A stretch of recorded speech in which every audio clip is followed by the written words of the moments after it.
the Between the Pages podcast. Today we're going to be going over a special episode on the Good Samaritan, talking about kindness, courage, and real life faith. Yeah, that's a good topic. It's kind of timely, considering some of the challenges I've had around here lately. So, I'm Jimmy. This is Sarah. This is our podcast. Thank you for joining us today.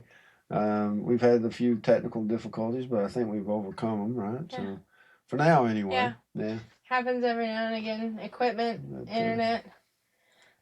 One of the aspects of what we've been doing is we've been doing the Good Samaritan on our Facebook. We've had a couple of kid activities there and that kind of thing. So, well, in following up with this podcast, we did do the Fun Friday, and then I'm working to get a nice devotional ready. So be on the lookout on the Facebook. I know for a fact the Fun Friday is already posted. Even when we're recording this, it's already posted. But should be a devotional coming soon. And I do have some key points and special notes. So I do try to not read my notes when I'm talking to you guys. But we'll probably be looking at this more because I don't want to mess anything up and I don't want to say the wrong thing. So...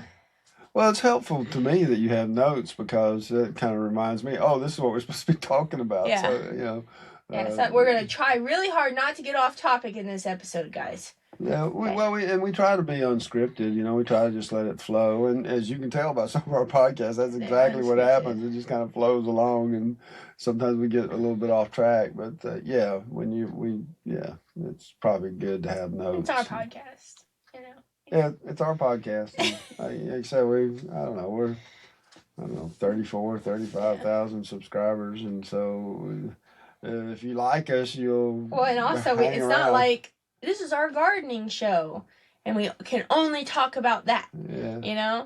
We're kind of like, as long as it stays within family, faith, and books. Well, yeah, and we've had our Choices series. Like you said, we did Choices 1. Which was about seeds and planting, and that we had really good. Thousands and thousands. Well, I listened to this one podcast, and it's a gardening podcast, and it's like when you're going into that, the different episodes, you're expecting it to be the about that, not go off on a. Yeah, I see where you're coming from, and so gardening is a good topic. It's one of those things that. Well, but he also goes through like the seasons, and so he it's February or whatever. This is what you should be doing right now, kind of thing, which is nice. Yeah, around here, you just want to off topic number one. Warm, right? Yeah, stay warm in February. Well, people do the inside sewing. Yeah, right. Yeah, they get a jump start on things by. Anyway, starting seeds. Most kids know what being nice looks like, but the Good Samaritan story teaches what real love looks like, even when it's inconvenient. And kids. The kind of topic nowadays and just like general acceptance is that you help people you like and you ignore people who are different, which they say, we've moved past that, and I don't see it. Yeah. Right. I see that the people who get older, the young adolescents or young adults are like, oh man, why did we do that? And so it changes for that group, but it's still there for the younger group, pretty much consistently. It's like, you're different. We're not going to hang out with you. It's the nature of people. Yeah. There's nothing new under the sun, as they say, right? So yeah. The Good Samaritan story flips that and shows that love is an action, not a label. And so, a short refresher for any of you who don't remember exactly what the Good Samaritan is. The parable of the Good Samaritan is told by Jesus in Luke 10, verse 25 through 37. And a man is traveling from Jerusalem to Jericho and gets attacked, robbed, and left half dead. A priest passes by, then a Levite passes by. Both avoid him, but then a Samaritan, someone who the Jewish audience would not expect to be a hero, he stops, has compassion, treats his wounds, puts him on his animal and takes him to an inn, and pays for his care. Jesus ends with this: go and do likewise. So that's for all of us to go and do likewise, and Yeah, my recent experience was one where it was like a metaphor yeah, of the Good Samaritan, but the story is more of an allegory, if you will. It's like how did the events that happened to me relate to what happened in the original parable? And so like I said, we had our choices one, which was seed planting. We did choices two, which is basically having an emergency fund and, yeah, being prepared for financial situations. And then we did choices three, which is, basically, take better care of yourself. It'll be better for you if you were to do that, and the interesting part of that was, and recently I think they just came out and inverted the food pyramid. yeah. Which was something we were talking about, well, like 2-3 weeks Well, and before it even the actually food happened. pyramid used to be different before they made it the way it is. Yeah, oh yeah, it's always And been. so There's always it's like been switch some it back kind and of forth. whatever, but it's interesting that when you don't you have a certain level of we'll just say for instance obesity rates. Obesity rates were low, much lower than they are now. And you make a change to the dietary recommendations for people, and then that begins to increase. It took 40 years for them to recognize, oh, we may have made a mistake. Yeah. Okay, and so like I mentioned in the choices too, I'm a kind of person who waits. I'm Yeah. not one who just jumps on the bandwagon and says, "Oh, this new product, this new activity, this new food, this new gizmo, whatever, I gotta have it," Yeah. kind of thing. But Well, it's funny with that because even they say, "Yep, yep." I'm not gonna interrupt you. Just yep. no, That's yeah, exactly no, how it is. It's no, it's like, okay. and even they'll come up with like this new swanky gadget, and everybody has it, and like you're not cool if you don't have it. Right, exactly. And then they'll find like 5 years. It's like 4 or 5 years or whatever. Then they're like, actually, that is not healthy for you. That's Yeah. causing problems. That's causing problems, and it takes our government a long time to figure those kind of things out. It took them 40 years to realize the pyramid is wrong. And then there's so many people, and I'm just talking about like electronics too, and what they can do to you, to your body. And then there's people who are like, they finally got it right when they found out that it's bad, and they keep using it, and it's like. Right, and so you just got to think about that. Yeah. You got to think about, okay, if they can, make you are the test subjects if you buy the product. Well, if they can first. make a mistake like that with something simple like what you should eat, think about whatever the things they may be making mistakes about Yeah. that 20, 30, 40 years from now, they'll be like, oops. Yeah. Oops. Like, what was that stuff they put in all the houses back in the day? The green stuff? The yellow? Asbestos? Oh, asbestos was, part of the building Yeah. material. And then they're like, oh, actually, yeah.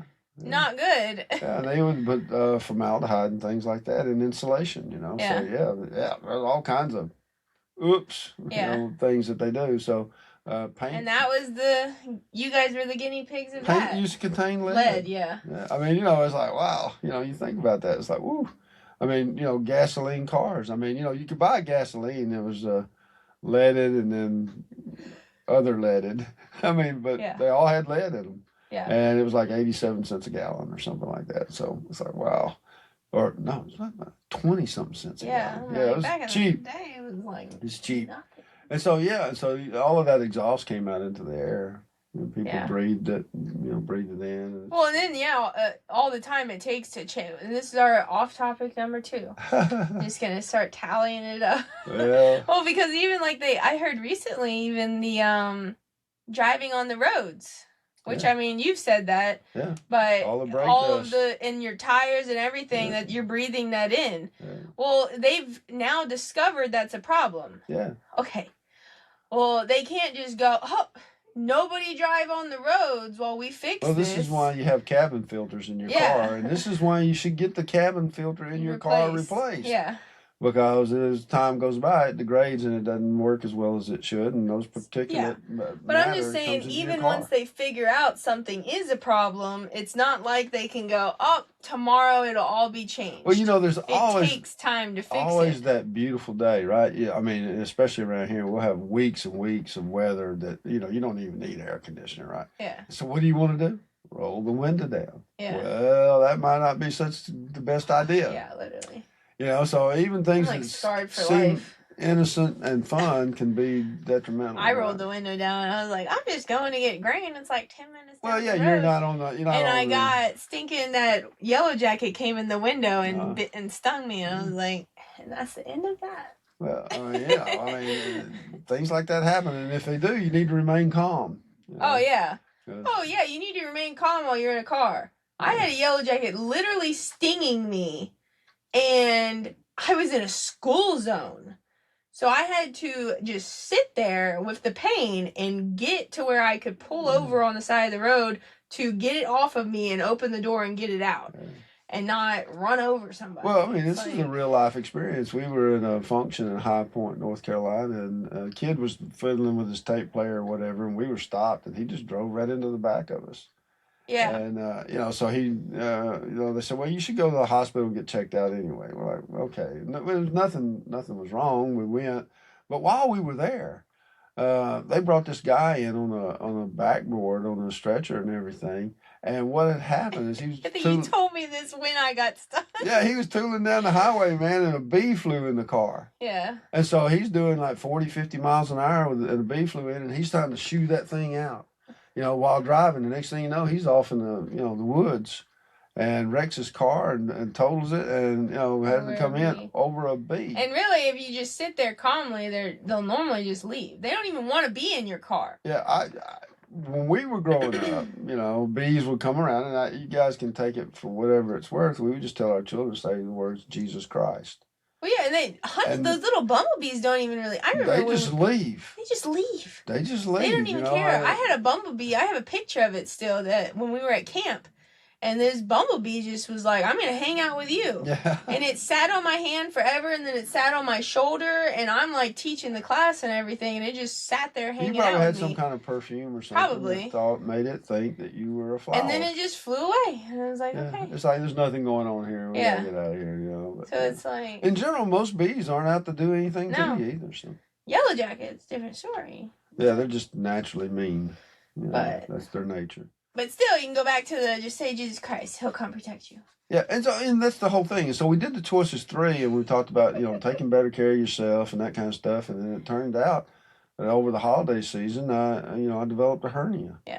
And, the Good Samaritan story, how it applied to that was, I called my primary care. Well, but we didn't even really put this together until afterwards. Yeah, right. You're sitting there thinking about, what happened, and it's like, wow, connect dots. So it's not like all of this was happening and we were like, this is exactly what's going on. I've read this Good Samaritan story many times, and I'm sure a lot of these people have read it a bunch of times. And, it's always from a perspective, from me, at least up until now, was, how can I be that Good Samaritan? Yeah.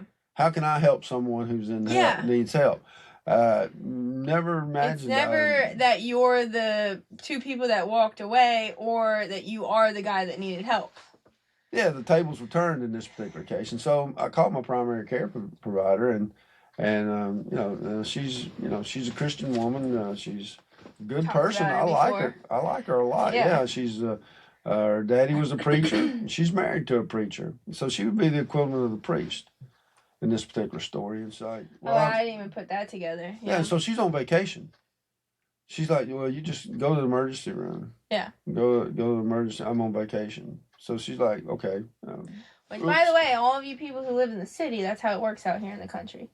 There's not, we have another doctor you can come see. Yeah, right. The doctor's on vacation. Nobody's there. Well, and that was the thing. Go to the emergency room. So went to the emergency room. It was interesting going to the emergency room. We had an escort. It was unusual to me. Flocks of geese were escorting us the whole way to the emergency room. I thought that was unusual. And so I'm just relating this story. I get to the emergency room and I'm there, and they're able to, basically get me comfortable and, get it back, most of it back in, but there's part of it they can't get in. And so they send me down to another emergency room. And the doctor there eventually manages to get the hernia dealt with. But she's like, we can do surgery here today, but it's the holiday. It's the 23rd of December, y'all. So she's like, you don't want to be in the hospital during Christmas. Yeah. And I'm sitting there thinking, man, I'm in pain. I don't know if You're like, I just want to not be in pain. I don't care what day it is. Yeah, I'm thinking, well, if you can do surgery, but then she's like, this type of surgery is best, day type surgery kind of thing. Just you can prepared, not go back emergency, and get if you can. Go back to your, when your primary care provider gets back, go back, see them, get a referral, and get a day surgery kind of thing. Well, and so I'm like, okay. So I equivalate those to being the Levite, the people who are believers, kind of thing. And so go home, couple days, pretty good, and then whoa, it flared up again. It's like whoa, it was extremely painful. And so, fortunately, I knew another doctor. My wife had to go in for a checkup, and he's like, "Oh, I can make you a referral." And so he made me a referral to another physician who didn't take the holidays off, yeah, who was available. He's like, "I can see you Friday," and so he brings me and says, "Okay, we're scheduling you," and all that kind of thing. And he was the Samaritan of the story. He had compassion on me. He had mercy on me because basically I've been the equivalent of beaten, robbed, and left half dead, kind of thing. And so he scheduled me for. Yeah, which is what we said too. If you, I mean, even now at this recording, you've already been in recovery for like a week or so. Oh yeah, and you still wouldn't have even had that first appointment. Yeah, really. To get checked out. It would have been the 8th of January before I could ever even see a doctor. Oh, so you would have had the first appointment, but you probably wouldn't have had surgery yet. I may have had it. I might be in my second or third day of recovery at this point. Yeah. It depends on that. You don't know, right? Yeah.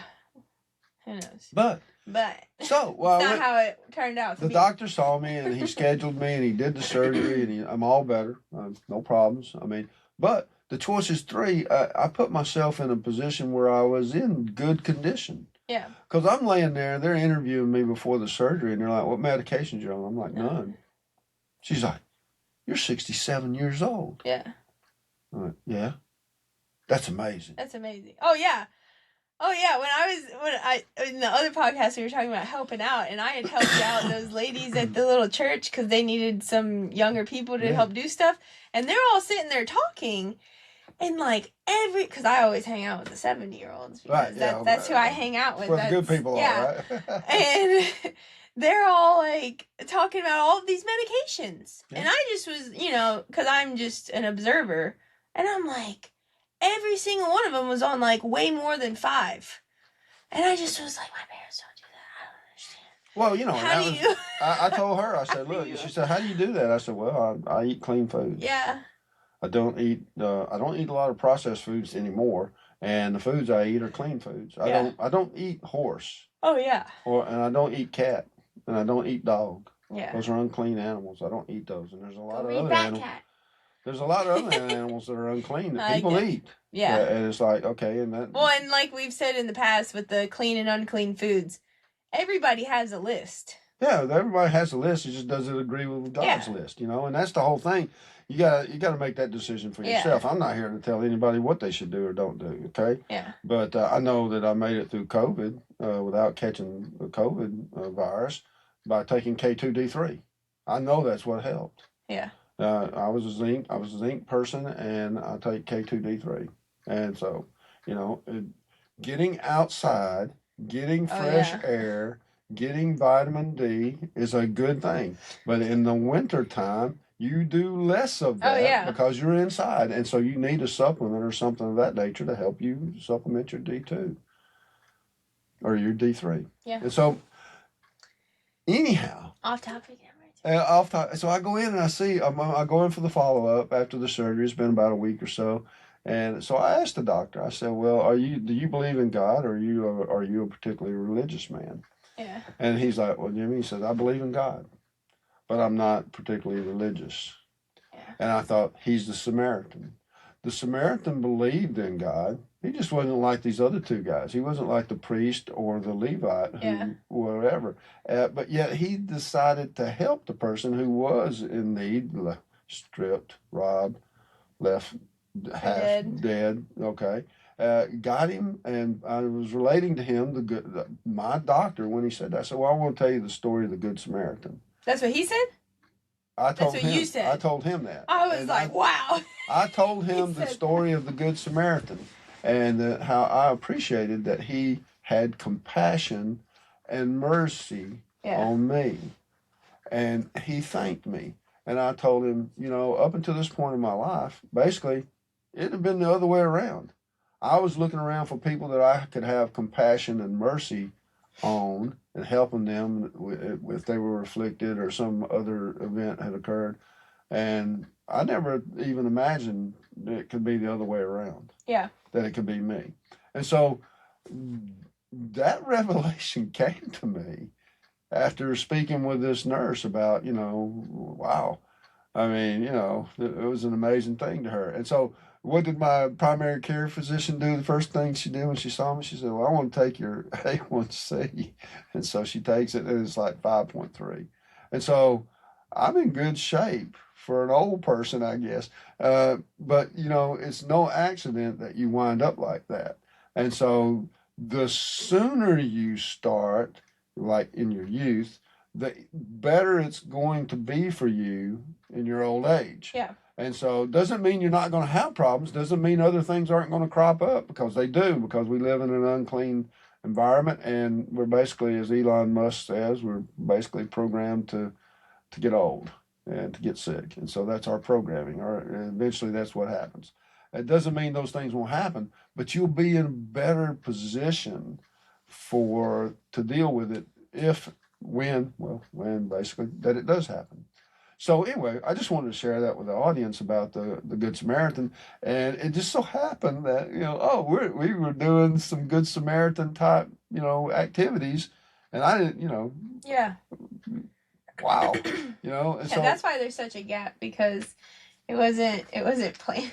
yeah, The Good Samaritan story for Fun Friday was just happening, and then you're like, oh man, just the timing of life. And so that's the whole thing. And so the thing is, basically, choices 3 is take care of yourself.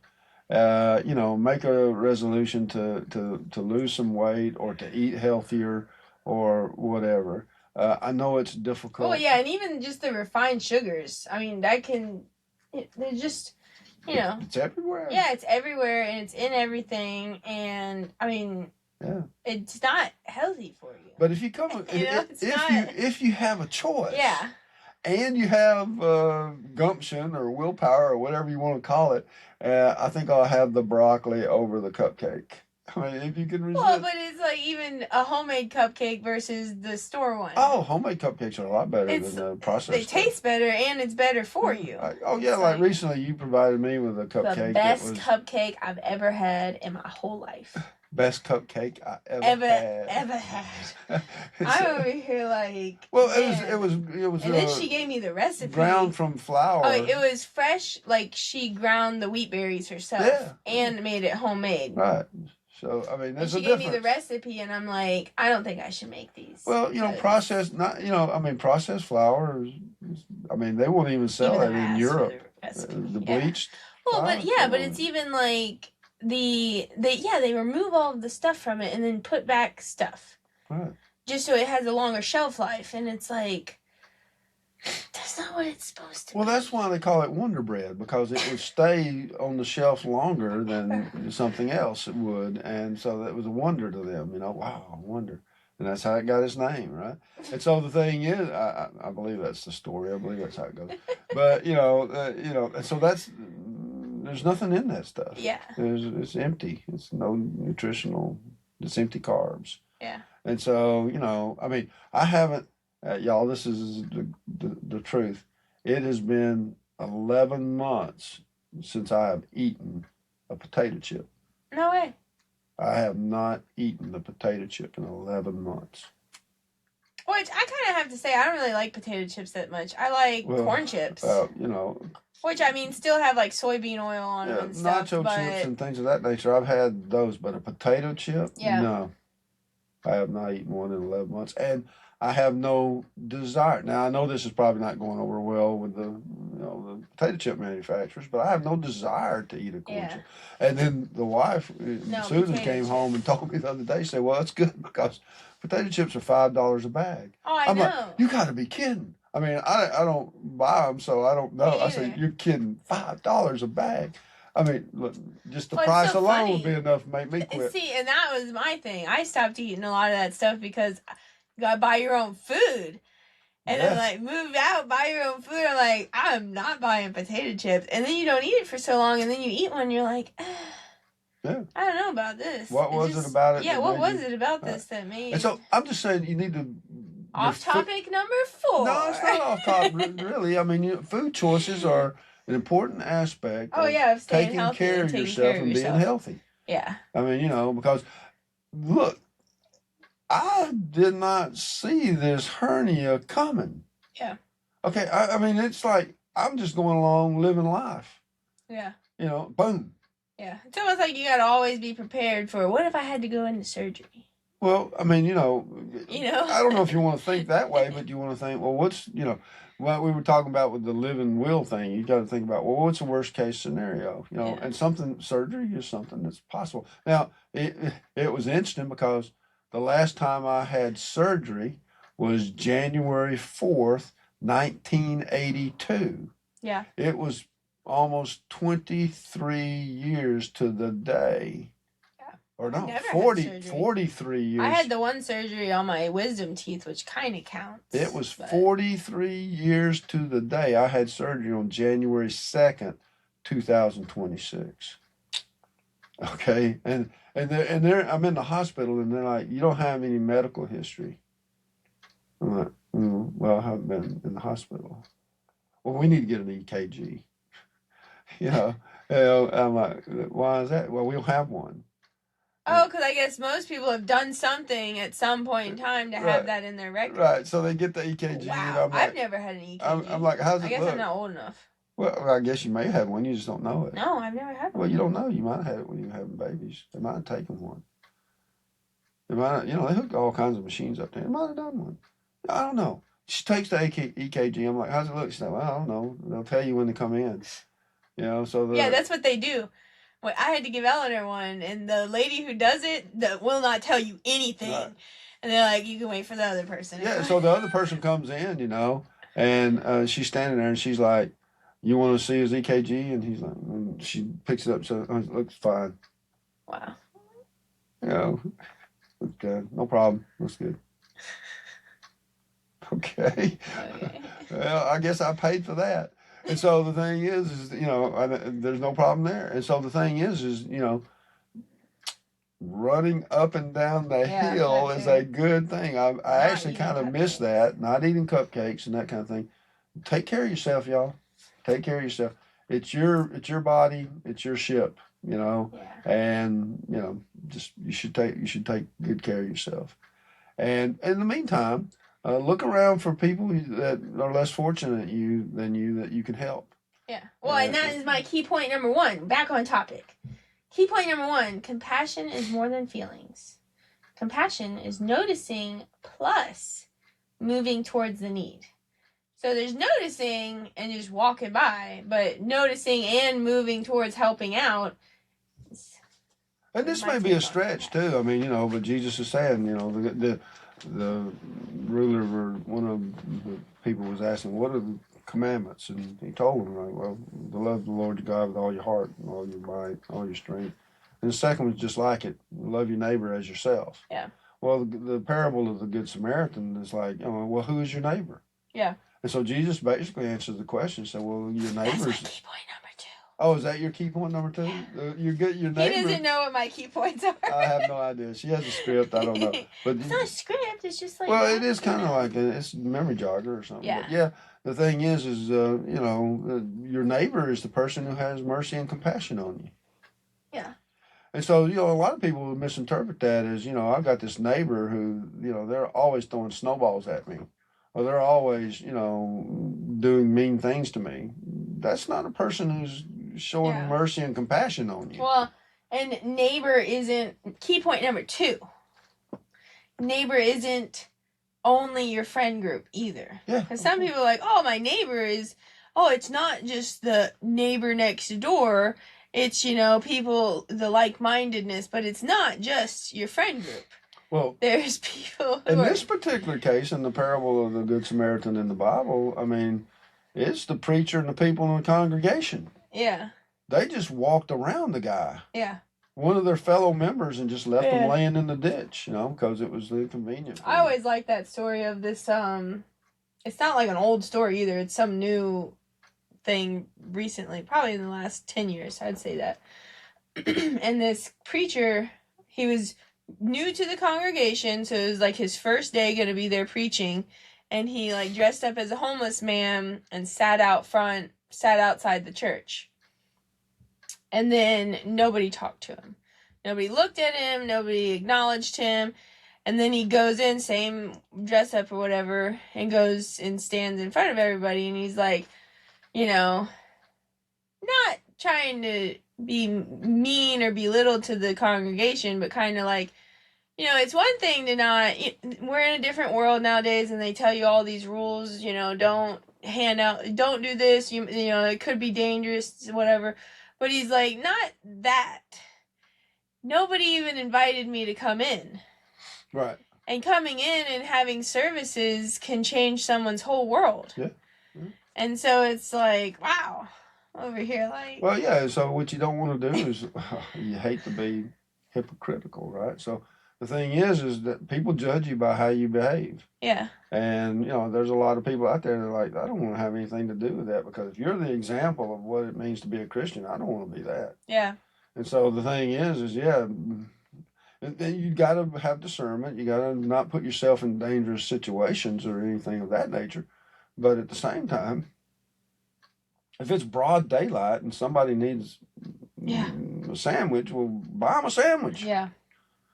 Oh yeah. I mean, I went to a fast food place one time for lunch, and I had a coupon for buy one get one free hamburger. And I ate one of them, and I put the other in the bag. I said, I'll take it to the room, eat it later or something. I'm driving down the road, and there's a guy, need food. I'm like, here's a hamburger. Really, there was one time we always would go to this Chinese place, and I always would take my friends' kids with me, and we would like go there as a snack, because I just like their soups. All the other stuff was like, okay, I just liked their soups. And there was like one, I never would go there without, because I would really just go there because they wanted to go there and get the noodles. And I was on that side of town, and I was like, well, I'll just stop in and get some soup. And this guy was sitting out front, and he was like, oh, could you buy me some food too? And in the car, I was like, wow, I'm probably going to get out of here real cheap, because it's just me buying soup. And they have like, you have to spend $3 to use your card. Right. And he was like, oh, will you buy me some food? I was like, yeah, I've never been asked that before. It's always like, anything helps, but I don't know, always what to do, because they'll literally have signs, like, especially around here, like, in the street, do not do, there's other ways to help out and everything. Like, yeah, right. And so he was like, will you buy me some food? I was like, yes. I was like, I've waited my whole life for someone to ask me this. And I was like... Look, you got to do what's on your heart. You can't go by what the secular world, somebody puts up a sign or something. You can't go by that. Well, but you don't always see, because of those signs, you don't always even see anybody either. You'll see them out there, like, doing something else. Like, there's a lady near one of the places I drive, and she sells roses. Yeah. She'll, like, obviously buy a bunch and then sells them. And I'm like, well, that's, really neat. Right. But I've never just had someone come up to me and be like, hey, will you buy me some food? Yeah. Well, I mean, and so the thing is you going at it random like that, you just as easily get, taken advantage of as not. Oh, yeah, I'm sure. But at a place like, it's $1, well, if you're wondering about whether or not you can go down to your food kitchen and stand in line down there, and there's food pantries down here, down the road here. You take some canned food down there, put them in the food pantry. There's you can serve meals, you can donate clothing. There's things you can do for professional organizations that help. They're on that's why I like donating to that one thrift store, because they help out the community. Right. All of the proceeds go to help out the community. Right. and they don't charge ridiculous prices either to the community. And like you say, they're on the front line. They know They know the need, and they're really not discriminating. No. I mean, some people make it tit for tat. If you do this, I'll do that. Whatever. They don't do that. They just help. So I said a kid-friendly version of point number 2, because we're still on point number 2. Well, we'll get there. A neighbor can be as simple as someone God puts in front of you who needs help. Right. And we have lots of neighbors here that I'm not sure how much religious experience they have, if they go to church or not, but they'll give you the shirt off their back. They'll do anything they can to help you. And, those are the people who are truly your neighbors. So, I mean, don't be so quick to judge. Don't be so quick to dismiss someone or whatever. I was going to skip over this, but this is actually a really good point. The Samaritans were viewed as outsiders or enemies by the Jewish people at the time of this story. And which is, regularly why it's taught that Jesus chose the Samaritan as this example on purpose, because it's not just, your friend group or the person you hang out with or just the people inside your community or group. There's other people too. Well, I think the Samaritans believed in God. They just necessarily didn't believe in the same God as the organized religion believed in. And so the thing is, well, who is right about that? Who is right about God? That's not for us to determine. Kind of thing. And so I mean, but it does raise interesting questions. The story, I mean, it's a really neat story. But the one that the part of the story that really kind of goes unresolved is, well, what happened to the guy? I know, I was thinking that too. I mean, because when I just said that, I was thinking, for whatever reason, I was thinking your neighbor as the person that he helped. And that's why I'm like, oh, because it's always taught that you're the Samaritan. And so in the story, it's like, oh, okay, so you're not looking for a Samaritan to come help you. You're looking at who can you help, who's your neighbor. Right. And so I associate the neighbor being the person that needs help. But really, it can go both ways. Right. That you might need help and your neighbor is, the Samaritan. Well, one thing I found, by helping other people, you are helping yourself. Yeah. You are teaching yourself to be a better human. But my question is, the guy that was... What happened to him? Yeah. Yeah, he was in the inn. He got his wounds eventually got healed. He was restored to some health, and then what? Yeah. Then what?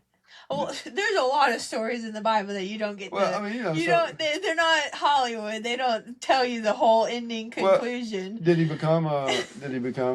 he like decide he would go out and help others and not do like what was done to him, or did he go back and say something to the people that walked around him? Did he just keep it to himself, or did he share the story with other?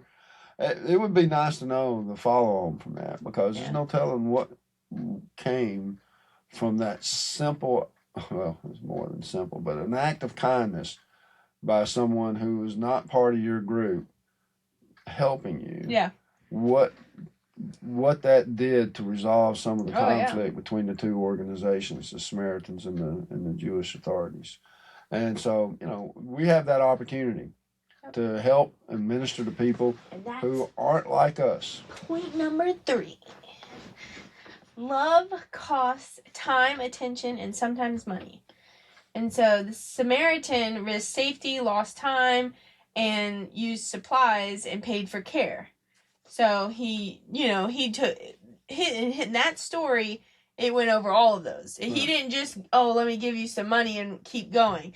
He didn't just, let me help take you to this inn and you figure out how to pay for it there either.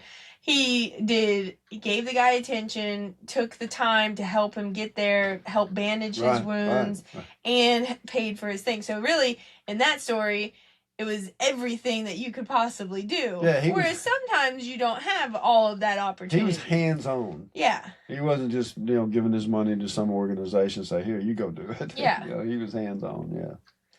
And you know what caused the guy? I mean, surely there on this road there were other Samaritans that probably traveling down the road saw the guy too, and they were moved. They were not That's moved not in the any point way. of the I mean, story. it's not part of what gets communicated, but you know, Yeah. there's a crowd usually that sees the situation, and like the guy with the church, there was a whole congregation that walked right past him, and not anyone asked him to come inside. Yeah. To get warm or get food or anything. Yeah. You know, and you know, I can sort of kind of see it if it's a business. You don't want to do that, but if somebody's outside shivering and cold and it's freezing, what harm is it to? Well, I don't know if it was cold or any of that. No, I'm just saying. I mean, I just mean even if it was perfect conditions outside, he could still come in and hear a story. Hear the lesson for the day. Yeah. And it's like, well, and each one of those people, for lack of a better word, were just like that guy at one time. yeah, And how far they've come, and they've forgotten how it was them that was that way once. yeah. That's the problem, really. You just kind of become unassociated, detached. Well, and sometimes, and I agree with that too. And also sometimes you're just in your own world thinking about things that you're not even paying attention. Yeah. Oh, yeah. And it's like you have to step back and go, not that you're out of touch with reality, but, instead of just thinking about like, oh, got to get inside so we can get to our seats and, actually look around at what's going on. Well, yeah. Because I do that a lot. I'm so focused on, got to do this next step that I could be staring at something and not even paying attention to it. Right, and you become detached from reality because you're all concerned about your own affairs and the activities you got to do. But, the end time prophecy is the love of many will grow cold. And the caring for your fellow man and that kind of thing. People are going to do less and less of that. And that's one of the prophecies. So therefore, it would need to be fulfilled. The question is, what part of that do you want to be? Do you want to be a warm, caring person? Or do you want to be the cold person that doesn't, I mean. So. It's complicated. All of these subjects are complicated. Oh, man. We almost did the point 4 without even realizing it. Point 4. Talk about the walk by moments. That's literally what we just talked about. Yeah. No need to go deeper into that. Yeah, well, I mean. Well, and that was the other key point within number 4. It's not to shame kids.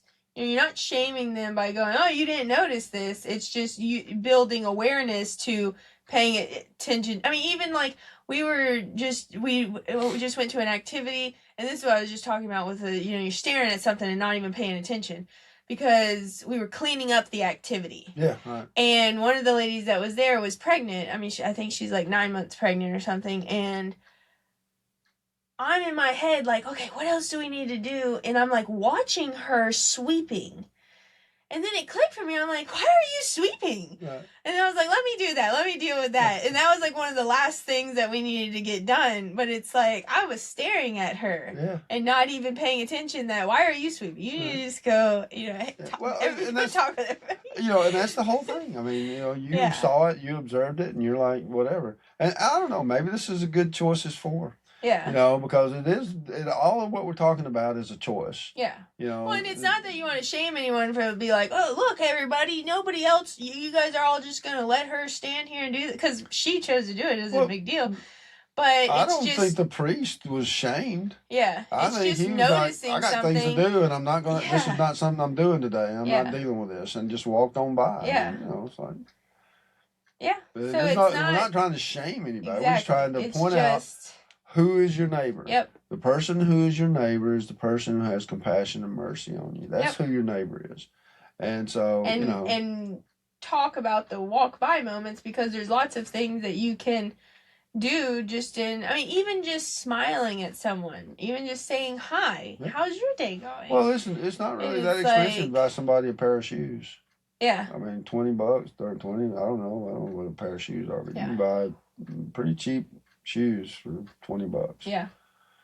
I mean, if a person needs shoes, if they need medical care, you get them to a doctor. I mean, or to a care facility or something. But you know, those are fairly simple things to do. Yeah. Point number 5, the big one: safety and wisdom. So.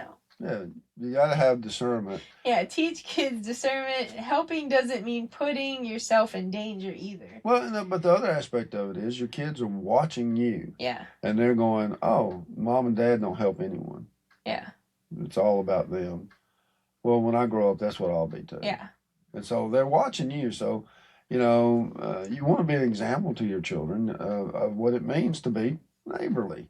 Yeah. And like I said before, you know, it doesn't take a whole lot to fix a plate of food and take it over to somebody you know who's not feeling well, or a bowl of soup or something of that nature, and see if they're just doing okay. Do a check, see how they're doing, you know.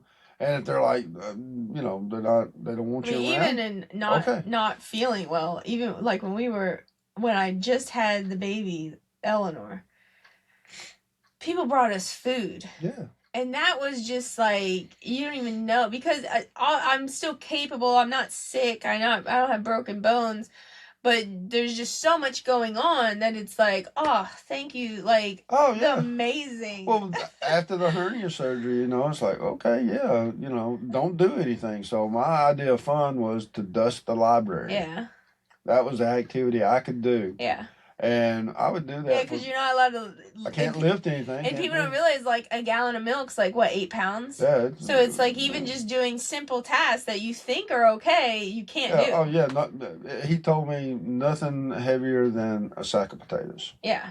5-pound sack of potatoes, you know. So that basically is everything. Everything. Pretty much. I mean, everything.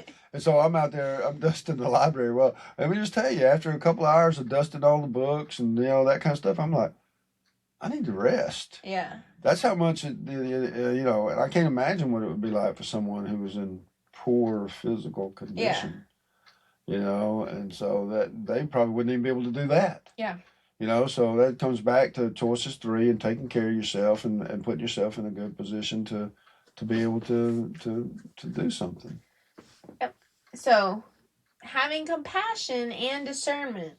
And in kid world, you know, sometimes going and getting a trusted adult is helping, you know, and you don't have, it's still helping, you know. Yeah, and don't get me wrong, I don't think we do this topic justice, really. I mean, you know, I think we could do so much. And I'm trying to keep, you know, my little things that I came up with. Well, no, I think we're doing a good job at it. I'm not trying to take anything away from it, but at the same time, boy, there are situations out there that people need help. Oh, yeah.